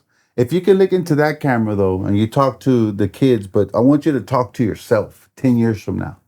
What are your goals that you want to have accomplished 10 years from now? Right? What are the things you want to have happen 10 years from now? If you can just send yourself a quick little paragraph letter talking to yourself 10 years from now. Yeah, so right now you are working on Ghetto Child of God, which is hopefully pretty soon a nonprofit that's going to be able to accommodate people with any type of troubles, a place where they can learn some form of stability, whether it's emotional or physical or mental. So hopefully 10 years from now, that's more established. Right now, like finding a fiscal sponsor is the hardest thing in the world because nobody wants to babysit you. If you can't find a fiscal sponsor, don't give up. Hopefully you come up with the money like you always have and you always do to make it happen. Don't measure the success of it by where you're at, but by where the service to the people is at. You know, everything I'm doing for Ghetto Child of God is for the people. It's not necessarily for me. I just want to see people in a better light, in a better place. 7 years from now, I'm definitely going to be in the house. I'm definitely going to be in the house, hopefully buying... In Brentwood? No, for real, in Brentwood. Let's go. In Brentwood, hopefully in Brentwood. Hopefully I'll be able to buy a property in Vegas. I love Vegas. I feel like a lot of homelessness is around there, and it's not even off drugs. It's off of not being rent going up, rent going down. I want to be able to provide a space for families that are in Vegas that, you know, you could pay the minimal rent, you know, because I'm getting California money, so Vegas money is very different. Yeah. Just being able to provide a space for like mothers who've been in abusive relationships where they find like they have nowhere to go. I want a space for them to be able to go. So hopefully that's established. Hopefully I have my license 10 years from now because I still don't have that. Let's go. And yeah, just things like that, you know. My nursing degree, hopefully by then that's already done. Hopefully that's done in 2-3 years. But hopefully I'm a good, you know, I want to be either emergency or mother and baby. Hopefully I'm good at whichever, know, come. That's right. And yeah, I hope musically, I hope I'm still doing this because that's who I am. Like, you know, it gets me down that I couldn't make it how I wanted, but that's who I am. It's not something I'm making. It's just who I am. Straight. And, you know, I hope everything I've done from the age of like 10 that's on the internet, literally on the internet till now and even later, I hope it inspires others to just do the right thing, you know, and be on the right track. Or even if you're not on the right track, get you on the right track because you're never too far gone. The only person who has that decision is God, and you're never too far gone, no matter what somebody says. 100%. Yeah. 100%. Boy, that was good. That was good. So let's talk a little bit about your podcast. So you also have a podcast among many other things you do. Yes. And you had quite a few guests there. I was watching the one with Lorazo. Yeah. Which that was like, oh, damn. How was that? That was super dope. That was my second season. No. That was my first season for my... Okay, because before it used to be Ladies with Charisma with my co-host. She's my sister. Love her to death. We decided to just stay as sisters and end the partnership as business. And then I went into QODS Podcast, which is Queen of the Skull Podcast. And then I was doing the same thing, kind of, just on my own. Right. Just interviewing artists that were already established in the Bay Area or artists that are coming up. Yeah. And then I kind of even pivoted a little more and made it to like entrepreneurs. And then I pivoted a little bit more and made it to like anybody who wants to be on the podcast because I had like strippers and I have friends in Vegas that are 304s and they were like, let me get on your podcast and say how this life is. And I'm just all like, but my shit's for artists. And I was all like, no, I need to be more open because what it is people want to be heard. Yeah. Like that's all it is, you know. And straight up, even if some people are like, oh, they just do it for clout, they just want to be so fucking what? They want to be heard and recorded. So that's what I do. I'm here to do that. I'm here to record you while you're talking. So give you an avenue. Yeah. Yeah. What made you start a podcast? Like, how did you decide to even start a podcast to begin with? Well, I used to always I always wanted a podcast. I always thought it was cool to be on a microphone and just talking and people could tune in on like on Spotify or Pandora at the time is what I used to look at.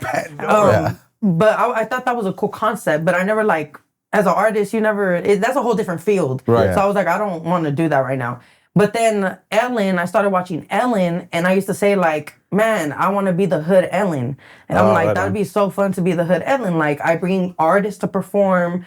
And, you know, that's why my goal ultimately is to have a live show audience. That's like what I want to do, bringing people have a live show audience. Boy, I can see that, man. Yeah, I think it'd be dope. And even like, I'm not selfish. Like, it's not like I want it to be mine. And I mean, even if I have, what's that? Like The View, they had multiple people sitting down and they all were chopping it up. Like, I wouldn't mind something like that. But my goal is not nothing like The Breakfast Club. Like, I'm not in your business. I'm not trying to embarrass you. I'm not trying to, you know your drama. None of that. I'm trying to see like what's really going on. How, you know, what's that? Right. And with a little bit of performing in it. So that's really the goal. The goal is to always become a live show. Ellen's inspired me. The Wendy Williams shows, I loved her down. Steve Harvey. Like, these are all things I would stay up at like late night looking at. So I really want that, and I like getting to know people. Yeah, like yeah, absolutely. So I would say that's definitely what stems from the podcast. How do you do the season? So like, how many episodes to a season? So the first season, I believe it was like 20 something. But that's why I asked you guys, like, you guys just do episodes because I'm starting to pivot. I'm starting to think to just numbering them and just dropping them. That's what we're doing. So it doesn't have to be per season. You know what I mean? Right. Right now I had stopped because it's just financially hard right now in San Francisco. Like, it's like I said, I'm paying my production, I'm paying the space, I'm paying, like, everything's being paid. So I had to stop for a minute. Mike is great. He always has his doors open. He's like, if you want to do it, but I feel like I'm doing him a disservice by taking your time, doing 4 hours, and you're not getting no money, you know? Right. Yeah. So it's kind of that. It's just kind of being in that point, but I just have to stay like faithful to everything. Yeah. You know, like I just have to stay faithful because just because I had to stop doesn't mean it's the end, you know? Yeah. And I feel like, you know, people be like, oh, you quit your podcasting? And I'm like, no, I didn't quit. It's just that I'm in a place right now where I have to finish school. I have to keep working, but I know when I come back, it's going to be better. Yeah. Like just your guys' space is inspiring, you know? Like, Right Thank you. on. yeah, Thank it's you. inspiring as hell. Like, that's the goal. Yeah. You know what I mean? That's Yeah. the goal, to have a space where people could really come, not just a banner, which banners are great. Banners are great. Right. I'm like, but there's nothing like coming to a space where it feels official. You Yeah. know what I mean? Right. Yeah. And I've came a long way. I was at a freaking warehouse on 3rd Street. No and then, shit. yeah, when I started, I was like at a warehouse on 3rd Street, some like art hung up in the back. Then I finally linked up with Mike, and he was like, you can use my space. Well, I'll get you a banner. Mike's been nothing but like helpful to anything I ever wanted to accomplish ever since I met him. Yeah. BQM is like How everything. did you get to meet him? Mike, Young Cudi, he's a producer. Shout out Young Cudi. He just produced a song with me and Black C. I met Mike through Young Cudi. And then Mike wanted to just work. He was like, hey, you're like a raw rapper, like let's work. And it started from there. Like I just started going to his space, his studio, and even we felt each other grow. Like he wasn't doing podcasts or banners and all that before I went there. He was strictly an engineer. And then, you know, I'm like, you got cameras? You're like, what's going You're on? talking Michelangelo, right? Yeah. Just Mike. Yeah. Damn. He grew too. We grew together. So he just always had his doors open for me. Like, you know, Yeah, he's I a don't cool know. dude. Yeah, hell yeah. We're doing his podcast later in like 2 weeks from today. I think. Yeah, it's awesome. Can I take a quick break real quick? Yeah, of course. I got to use the restroom. Small bro. bladder. I'm sorry, bro. All right, so we're back. You didn't and- put my hands down, bro. Shit up. No, hey. Hey, if honestly, if not me, no, then no. who? We were just talking editing in between this takes. But sometimes we start the episode by me clapping, so I have a flag on my editing, and then there's a teleprompter that he starts reading. He got offended. If I'm here and he starts talking, tell me how I edited myself out of it. It's going to be a tricky No, one. God seriously, damn it. I gotta zoom in as much as I can, and it's like a millisecond because this guy has it. But anyways, going back, I have a fun question that we asked everybody since we got really serious a minute ago. If you can be any animal, what animal you would be and why?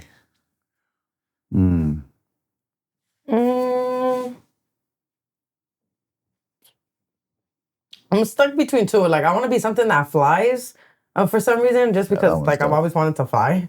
Just be up in the air and feeling good. And then, well, I'm stuck with three. I'm stuck with, like, some type of bird.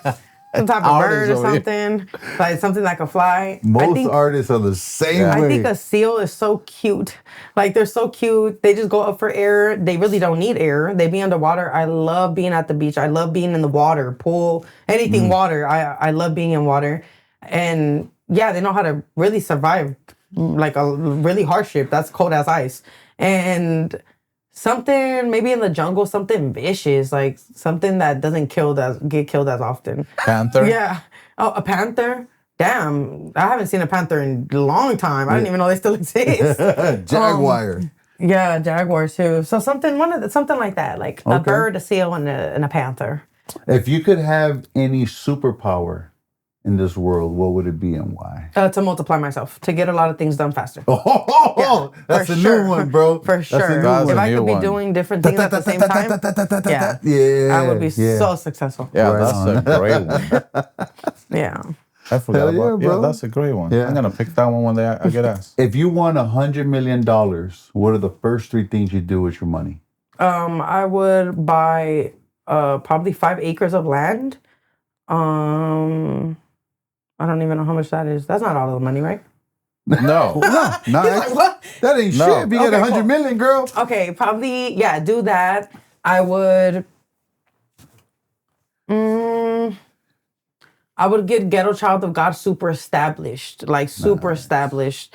Because it's really hard becoming a nonprofit and getting like approved by the IRS. Like, oh my God, they act like you trying to do something evil, but it's really hard. And probably travel the world, honestly. That's a great Travel the one. world. Like I had like just off of What's the first place you're going to? Like the place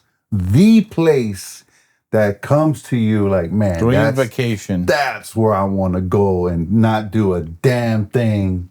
You know what I'm saying? I feel like I would want to go and take my family with me and go to Thailand and go to Disneyland's Thailand. Oh, I didn't know there was one there. Yeah. And go out there and just do that. I've never been to the inside of Disneyland, and I lived in LA for hella long. And so I would want to do that. Right And on. I actually looked up the tickets just like off of being dumb. And I'm all like, yeah, that's not going to happen. They wanted like 7,000, 10,000 just for like 2 days. I'm like, and I want to stay 4. So you want 20,000? The one in Anaheim? No, Or the no, one in in Thailand. Yeah, Oh Thailand. shit! But damn, 7,000. Good lord. Yeah, it's a Yeah, lot. but with 100 million, you can close the park. Literally. That's right. But probably those type of things. Buy land. I want to make a like imagine Simple. buying enough land where like your people live in that and that builds the community. Yeah. Like like A it's compound. just be a nice compound. You would got a be big nice. heart. You got a big heart, Thanks. man. For real. Yeah, a compound would be For real. everything. Respect. Yeah, my brother got out of jail, had 2 kids, and it just like changed my view of everything. They're not even mine, but shit, Yeah. it changes you. Yeah, like bro. it really does. And then they look like me, so I'd be like, Do they live around here? Do you get to see them a they lot? do live in. I think that's what's stopping me from moving too far because people ask me, "You lived in Vegas for 4 years. Like, why don't you just, give them an ultimatum and tell them we're leaving or that's it, you know?" But I think it's deeper than that. Like, I don't think I'm ready to leave my 2 nephews. Like, Yeah. one just turned 2, one is a couple months. I'm all like, I need to be around. Like, there's no way around it. So I started looking around, like, Union City, Brentwood, like things like that. And I'm like, maybe I could live in the outside of it. And this is something they can come and experience sometimes, Yeah. Yeah, because San Francisco, like, those are $1 million houses and you don't even get nothing near, like, No. a backyard. Man. So I'm just all, like, literally, the projects I live in, like, it's a one-way, one-out. So it's the projects, you're going up the hill, the projects, it stops, it becomes houses. Those houses are worth $1 million. That's crazy. And I'm all like, that's insane. Like, there's no way. There's fucking, like, shootings right here. Like, I'm not understanding. street. Like, Yeah. next to it. Like, not even across. Like, next to you. So I'm all like, it's a joke, So I'm just Yeah. all like, no. But, yeah, that's really what Right on. my nephews really keep me going. Man. I meant to compliment your hoops. Those are old thanks. school, bro. Yeah. Those are old school. Yeah. dog. I always wear hoops. You seen the TikTok where like it's a hilarious one. It just reminded me of that. So there's a couple and they're cholos. Yeah. And she has hoops, and then there's another couple across the street. She has the bigger hoops. She has bigger hoops. Yeah, I've seen it, bro.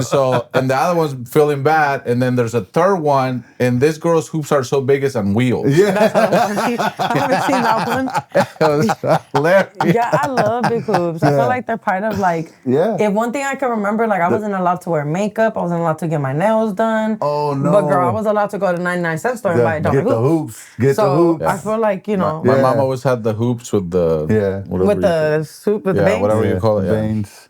Yeah, I love me. Man. Some hoops, some eyeliner, some bangs. yeah, it was funny. So man, I want to give you your flowers though. I want to give you your Thanks. flowers and tell you great job. Thank you. We all have a start, right? And it's not how you start, it's how you finish. For sure. Right? And I think you're in the middle. You're still growing. You're still grinding. You're still learning. Yeah. Right. But I think we reached a point. I call life a mountain. We're all climbing this mountain. Right. We're all going through obstacles, ups and downs. Sometimes we fall back. Sometimes we get up. Right. But you're still climbing. You're still learning. You're still doing. I want to give you your flowers on not quitting. Thank Right. you. And keeping your dream alive. Thank you. You got a big heart. I felt it right away, man. And we're talking. That's why I don't know. It's something just told me, man. Ask her what her dream is, right? Because a lot of people who come from whatever trauma changes as a little kid are huge for us, right? Right. Well, a lot of people don't understand how dramatic they can be, especially if you're being ripped away from your parents and you're going somewhere different. Right, and then you get there and they strip that away from you, and you go to another curveball. Right. I want I want to give you your flowers for staying positive through all that and still climbing up the hill. Thank right? you. You're a good person. You got a good future ahead of you. You're climbing up this mountain. Don't stop. Thank you. Stay positive, mama. Stay positive. Thank Keep you. grinding. Yeah, Definitely. I definitely do, like, you know, it's hard, but Yeah, I'm it ain't always easy. try. It ain't easy. And you Hell know, no. like going back to the God, like I know He's gonna make like nothing's in vain. Like I know there's something bigger Yes. out there, you know. Yes. And I even pray for like my own changes as a person. Like I have a big heart, I do, but I can be kinder. I can be All of us. you know, Yes. like, and I know that like you know I have an amazing partner, and I feel like he reminds me every day that Yeah. I can be kinder. I can be a better. No, because we go through so much. No, because we do. As people who have trauma, we do have big hearts. But Yes. the way that we move on our day to day is like a mission. We're on a mission every day, and I feel like sometimes I forget that like. Dude, that's a good word. You can Like- go back to your own mentality sometimes. Yes, Because it's like I the default do. factory I setting. do, and I'm already like I tell him I'm a blunt person. I'm a straight up person. You know, it's not me trying to be mean. You know, nothing like that. But I do realize, and I do have full acknowledgement that sometimes it's just like some old traits that are like just there. Like sometimes that you know they're it's- hard to shake or something. But I feel Definitely. like that's something that I can do on my own. That comes with prayer and God because Amen. that's out of my control. Yes. You know, like that's something that took years and years that I went through shit years and years, and that's why I'm like that. And I was gonna take at least a couple years for me to grow out of that. Yeah. You know, it's not an overnight thing. Well, it's a never-ending thing, really. As well. It's not like you don't get to a point and you stop growing. It's a never-ending thing. Yeah. And, you know, that feeling of like your partner kind of helping you grow more and telling you can do better when you have kids. Oh my God, it's gonna be insane. Like, because there's moments where like I revert to my factory setting and kind of react to them Yeah, I in react. that manner, and then you're like, you're gonna realize it regardless if you are any sort of parent that fucking cares. Right. But then sometimes when they make you realize it, like my kids are very vocal and like they'll come back and like, wait, why are you talking to me? Like you're saying not to talk. Like literally they'll be like, this is what you're telling me not to do. You just did all of those things in your Right. reaction. It takes you back. So you're gonna grow so much when you become a mom. Yeah, Even I more, bet. yeah. Because Even I'm more. already getting it. It's like I'm getting it from my partner, you know what I mean? And I could imagine with like my own seed. It's But that- I'm man. glad to have that though. Like I'm glad to have a partner that's like I was just gonna say. I'm not like I'm not a horrible person. I'm a good person, but my partner's a way better person. My partner's like a reflection of who I want to be. You know, and it's not where I'm at right now. Man. But you know, as long as the motherfucker don't leave me, I'll get there. You know, that's about it. That's all I be telling him. That's why when we argue at the end, I'm like, "Are you gonna leave?" She said, "My foe make sure all your kids don't grow." I like Tupac. No, it'd be like that. But like, you know, I also never took him to L.A. I've never like the most he's met is my mom, and you know, seen that, and he'll never really fully understand like what it was for me. Right. You know, like I feel like when I tell him like, oh, like, you know, I was sleeping on couch, like it's deeper than how I say it. Yeah. Like I shouldn't be that age, that young, like hearing mouses or feeling the pokes of mouses, like that shit's not cool. Like, you know, or road shit, like all that shit, like I can't stand that shit now as I'm grown. Like, ain't that a trend? Yeah, like I'm just like, what the fuck? Like some of my friends, you know, they be playing, but they be like, bitch, aren't you used to it? Cause you know, bitch, I hate it. I hate it. Like I hate it. Like a roach, like my house has to be clean. Like please don't leave shit out because, you know, and like I know sometimes, like I know my partner probably looks at me like, damn, this bitch tripping. No, because you don't want to see that shit. I can't wait for my kids to hear roaches and you just rats are like, because I just can't. We got issues, huh? We got issues. I just can't. Man. And, grown little girl if a mouse come out. Hell yeah. And, dude, you know, I fucking hate them. I'm grateful even with what I've been through because people have had it worse than me. Absolutely. I wasn't like homeless. I wasn't like with a drug addict grandma or nothing like that. Right. You know, I went through my trials and tribulations. That's enough for me. Shit, I'm already traumatized. So I can't imagine people who like go with more, you know? Yeah. So it's just, I think that's why really I emphasize the nonprofit and the Ghetto Child of God because it doesn't matter where we come from. If you're from the slums, the ghetto, whatever, God loves all. Like, Everyone. God don't look at what Queen Elizabeth or me. He loves us both the same. Absolutely. You know what I mean? And sin is sin. Like, it's just, you know. What's right is right. What's wrong is wrong. You're on the right path. I mean, you're honestly, from, like I said, I've been watching your stories and listening to some of the podcasts you've done, but now just having this conversation with Investigator. Yeah. I mean, I have to kind of be creepy for a couple of weeks before you come in. I'm like, No, I what feel are like you I've been doing? doing the same before. I mean, like, what do they got going on? Last 4 days, I've been listening to nothing but your music. Like, just because I want to, I want to be genuine. I don't want to just be like, I don't know what the fuck this person is. But my point is, like, your energy, everything you're doing, it's just, I love it when we're having a conversation with somebody and you just realize, like, this is a good person. And you definitely are. Keep doing what you're doing. I mean, as long as you continue to put good, positive energy towards something, you're going to be fine. You're going to make it. I know it seems like maybe it's overdue right now, but it's going to come. It's going to come. Just keep doing it. Thanks. Absolutely. So, hey, real quick in your camera, how can people find you? Where can they see you? Where are you at? Give them all your information, who you are, where you from. Bada bing, bada boom. Got you. Do your thing, mama. Yeah. Okay, so I go by Tatiana. That's Yana Shawty TYSF, Queen of the Skull. You can find me on TYSF.QODS. That's my Instagram.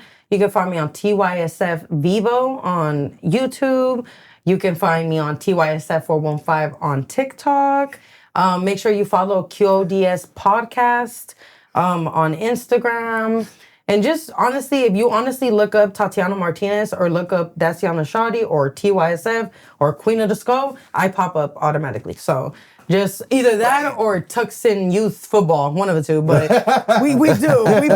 We're in competition, Tucson Youth Football. But yeah, it's only us two on there. So that's definitely what it is. Respect. Well, respect. Man. Thanks for being on the podcast. No, thank you guys. This was a lot of fun. Cool? Yeah. Had a good time? No, yeah. I was telling him Good I don't get conversation? interviewed as much or at all, honestly. So sometimes, like, you want to talk. You want to be able to tell your story because people just have this picture of, like, she's just a hard worker and she makes everything happen. But it's like, like it stems from somewhere. You know what I mean? Yeah. Like, hard workers usually stem from some type of fucking oppression. Well, you're welcome back anytime.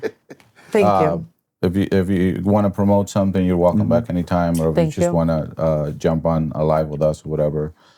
You did just release an album, though. We didn't talk about that. Did you? You want to mention that? Come on, so I have my album Keyed Up out now on all major platforms. I think it's like one of the best albums I've created as far as production. It's really radio play, I feel like. Yeah. I feel like it's really radio play. I really kind of stepped away from maybe like being so gutter and being more like all audience. I have a single called Liar. It's a pop rock song. It's doing very well. Nice. And then I have Hotel featuring Black Sea, produced by Young Cudi. Super dope. Yeah. We did a video at the Lowrider event. That was this Lowrider parade that was in San Francisco. And we're still doing the rest of the video in Vallejo, California. Right this upcoming week on the 23rd, I think. Good the stuff, 23rd, actually, not the upcoming week. And I can't wait to give you guys that. I stepped back a little bit from the music, but I know I'm coming back. I could feel it. Yeah. I was in the studio yesterday writing for a shout out to Total Devastation. Shout out to Bernie. I've been writing some music for them, and it's been dope. Yeah, if you need to hire me, I can write for you. Let's go. Okay. Do it. My pen game. You know, we could write an NDA. Nobody gotta know. That's right. But yeah, that's what I be doing. If I'm not doing the music like up front, I'm doing the writing for somebody. Trust me. Your favorite rapper? Yeah. That is dope, bro. Well, thanks for being on the podcast. With that, I think we wrap it up. Yeah. This was a great conversation. Guys, you guys know what time it is. Like, follow, and subscribe. Make sure to leave us a comment. Yeah. The roots of ambition Starts with the fire you can't ignore. Thank you guys so much. We got a few more questions for you. We got a light. You're not. It starts with the fire you can't ignore. A whisper that says you were made for more. No map in hand, just guts and a vision. No plan B, just the roots of ambition.